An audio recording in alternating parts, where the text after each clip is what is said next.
नमस्कार, मी पंजाब डक. पूर्व विदर्भामध्ये नागपूर, वर्धा, भंडारा या गोंदिया या पट्ट्यामध्ये आणखीन 2-3 दिवस तिकडल्या भागात पाऊस राहील.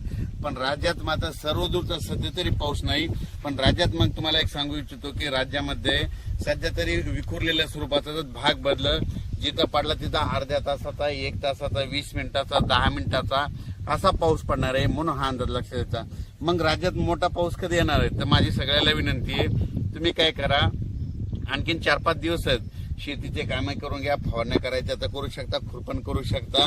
कारण की राज्यामध्ये 17-18च्या नंतर काय होणार आहे, तामिळनाडू, आंध्र प्रदेश आणि कर्नाटक या भागामध्ये आतापर्यंत 1-1.5 महिना झाला पाऊस नाही.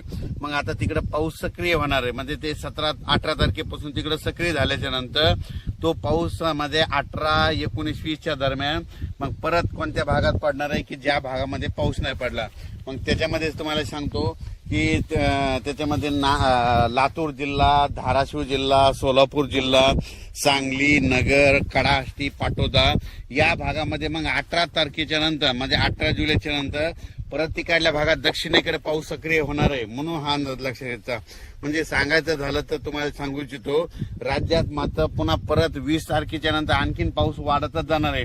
पण 18च्या नंतर काय होणार आहे की जे पट्टा आहे म्हणजे कोणता जे भाग पावसापासून वंचित झालेला आहे, लातूर जिल्हा, बीड जिल्हा, सोलापूर जिल्हा, नगर जिल्ह्याचा काही भाग म्हणजे हे भाग आणि सांगली जतचा काही भाग, पंढरपूर या भागामध्ये तुम्हाला सांगू इच्छितो, तुमच्यासाठी खरंच आनंदाची बातमी. 18 जुलैच्या नंतर तुमच्या इकडे पाऊस चांगला सक्रिय होणार आहे. कारण की काय होणार आहे, कर्नाटक, आंध्र प्रदेश, तामिळनाडू, केरळकडे तिकडे पाऊस सक्रिय होणार असल्यामुळे आता तिकडचा पाऊस आपल्याकडे येणार आहे. त्याच्यामुळे राज्यात 18च्या नंतर आपल्या इकडं दक्षिण भागात, महाराष्ट्राच्या दक्षिण महाराष्ट्राकडे पाऊस सुरुवात होईल. 18च्या नंतर तिकडे सुरू होईल.